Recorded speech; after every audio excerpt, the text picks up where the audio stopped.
itu adalah dampak yang terjadi saat ini karena hingga hari ini DKI Jakarta ibu kota masih belum memiliki APBD yang sah. Bu Sebastian tadi mengatakan bahwa itu semua memang ada alurnya. Tadi bisa dilanjutkan lagi, Bang. Ya, jadi saya lanjutkan supaya pemahamannya utuh. Jadi kalau itu sudah ada kesepakatan di level katakanlah Sekda bersama Banggarnya, maka kemudian teknis lebih lanjutnya nanti dioperasionalisasikan di komisi-komisi. Di komisi-komisi itulah bersepakat dengan dengan SKPD atau dinas-dinas terkait gitu. Itu pilihan yang pertama, ya. Bagaimana mengoperasionalisasi itu nanti akan dilakukan oleh SKPD bersama komisi. Kemungkinan yang kedua adalah memasukkan program itu ketika proses pembahasannya sudah sampai di komisi bersama dinas. Nanti DPRD bisa memasukkan programnya. Oke? Kemungkinan yang lain, meskipun sudah selesai pembahasan, maka kemudian dimasukkan dari belakang program yang diusulkan, tinggal bagaimana SKPD itu memasukkan di dalam rancangan anggaran. Jadi intinya banyak jalur juga. Dan itulah kemungkinan permainan yang akan terjadi. Yang kita bicarakan ini dan apa yang dilakukan Ahok itu adalah bagaimana membuat perencanaan anggaran yang benar gitu. Jangan sampai perencanaannya sudah terjadi korupsi. Itu yang penting. Jadi kalau sudah dari proses perencanaan anggaran itu sudah korup, maka kemudian pasti besar sekali peluang pada pelaksanaannya akan terjadi korupsi dan akan kehilangan uang negara. Tapi kemudian tidak ada e-budgeting kan?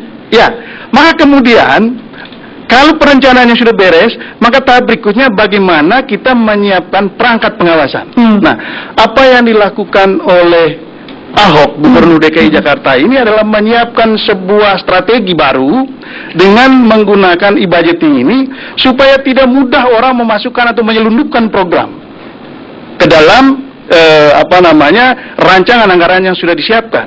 Jadi dengan e-budgeting ini, kalau ada satu SKPD memasukkan sebuah program, itu akan bisa diketahui oleh gubernurnya. Oh, SKPD ini katakanlah dinas itu kan masukkan program kan nggak salah ya.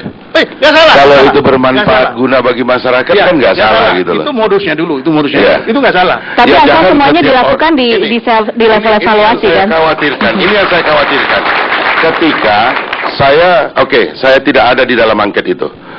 Ketika semua langkah gerak SKPD yang berdasarkan hasil pengamatan di lapangan, kemudian permintaan dari masyarakat, ditambah lagi dengan hasil reses kita, ini semuanya mengalami intimidasi, gitu. Kalau kalian masukkan itu begini, SMS beredar. Jangan laksanakan itu karena kalau tidak sekarang gini, kita selalu bercuriga terhadap yang 12 triliun kata gubernur. Anggaran APBD DKI itu 73 triliun, 73,08. Kalau 12 triliun ini 73 dikurang 12 ada 61. Kemudian ini Bung berdua tidak pernah menyikapi yang 61 ini pelakunya orang juga loh. Ini apakah sudah clear atau ini juga harus menjadi perhatian kita gitu loh. Ini salah satu yang harus juga kita lihat sebagai jangan-jangan bisa juga kawan-kawan mungkin sebagian jangan-jangan ini 12 ini hanya untuk menutupi yang 61. Ini pun saya rasa ini kawan-kawan dari ICW Bung Sebastian juga harus masuk di wilayah sana gitu. Tapi yang sudah jelaskan yang 12 Bang. Jelas sampai hari ini saya di Banggar yang dan saya tidak tahu itu 12 itu apa. Yang sudah jelas agak anehnya kan yang 12 itu kan. Misalnya masih ada aja pengadaan UPS masih ada aja pengadaan. Saya cek saya kemarin kalau kita sama-sama baca koran, Lasro Marbun mengatakan sendiri, ya unit kami yang mengusulkan itu. Itu pun jadi aneh. Bisa ditekan dulu. Ya, jadi begini, memang kita tidak menyimpulkan bahwa yang di luar dari 12 ini tidak ada peluang untuk dikorupsi. Itu tidak. Karena ini baru perencanaan. Mungkin di semua itu. Karena itu saya bilang, ketika perencanaan anggarannya bagus, maka kemudian disiapkan perangkat pengawasannya. Perangkat pengawasan yang pertama itu adalah e-budgeting, itu satu. Yang kedua, ketika mau dibelanjakan anggaran itu, maka masih ada proses pengawasan dari eksekutif. I-budgeting itu Bang kemarin nih Bang. UPS itu di 2014 i-budgeting. Iya. Dan yang menginput itu kan mereka juga. Jadi sebetulnya yang paling penting dari pengawasan tadi adalah bagaimana gubernur melakukan pengawasan itu dengan memberi bintang-bintang pada yang tidak perlu. Jadi harus Bung masukkan ini kepada gubernur ini. Bagus.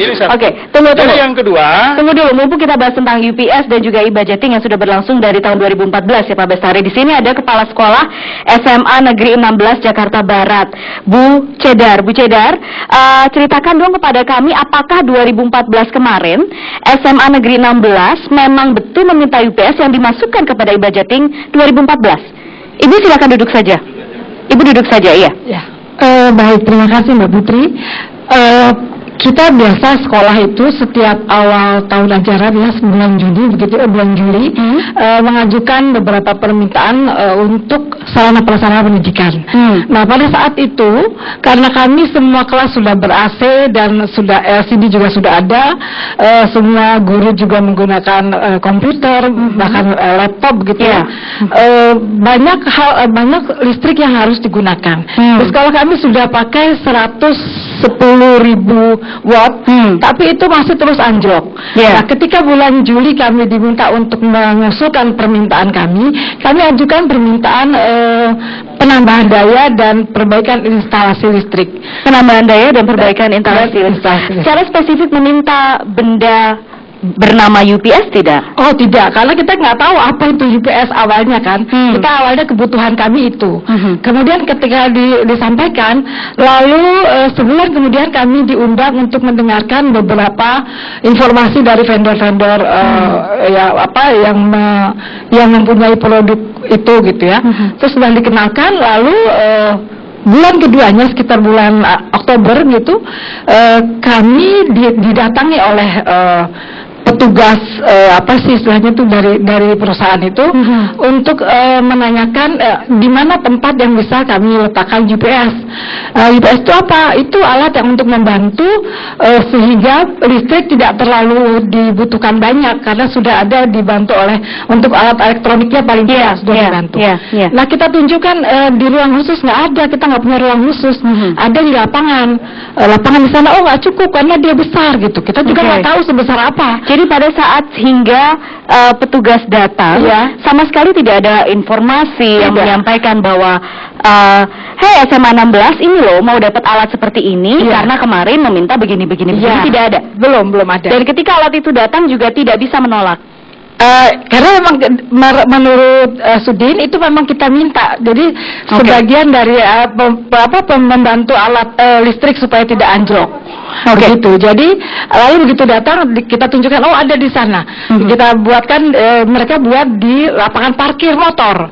Sehingga anak-anak sebetulnya sudah agak komplain, aduh kita parkir di mana Bu? Sudah nggak apa-apa di situ. Tapi sekarang alat itu masih digunakan. Akhirnya alat itu datang kapan? Desember 2014. Berarti baru datang juga ya? Iya, baru datang. Jadi sampai akhir ada 3 tahapan itu. Pertama pembangunan gedungnya besar luas gitu ya. Lalu pengisian baterai, lalu yang keempat pelatihan operasional. Bu Cedar ditanya oleh Pak Bestari. Iya Pak. Anjlok lagi nggak listrik ya Bu? Setelah itu bulan Januari kan baru habis masuk libur, ketika kita belajar ada anjlok, tapi listriknya yang mati. Mereka yang sedang di ruang komputer tetap berjalan. Lalu guru-guru yang sedang entry data, yang sedang di lab bahasa itu mereka tetap bisa berjalan. Baik. Ya. Saya lanjutkan dulu, ya supaya tuntas gitu. Jadi disiapkan perangkat pengawasan. Pengawasan yang kedua, tahap yang kedua adalah nanti gubernur atau kepala dinasnya melihat apakah barang-barang yang dimasukkan dalam mata anggaran itu sangat dibutuhkan atau tidak. Nah, itu dia. Kalau tidak dibutuhkan, maka gubernur bisa mengatakan ini tidak boleh dibelanjakan. Itu yang kedua. Yang ketiga begini, tadi terkait dengan 61 triliun itu. Sisanya. Saya ingin mengatakan begini. Prinsipnya tidak boleh ada 1 rupiah pun uang negara yang tidak bisa dipertanggungjawabkan, harus bisa dipertanggungjawabkan. Dan yang melakukan kontrol itu adalah DPR. Begitu. Karena itu sebetulnya mekanisme pengawasan terhadap pelaksanaan anggaran itu sebetulnya berlapis-lapis. Nah, masalahnya kemudian kalau di proses awal perencanaan itu sudah terjadi kong-kali-kong antara eksekutif dengan pihak yang melaksanakan itu, maka sia-sia semua proses pengawasan dan tahapan-tahapan pengawasan.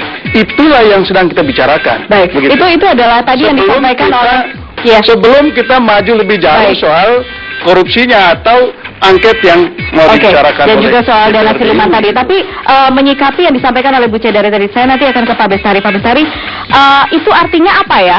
Yang dibutuhkan sudah disampaikan, yang datang berbeda. Oke, nanti setelah jeda dijawab ya Pak Bestari, tetap bersama kami di Forum Indonesia.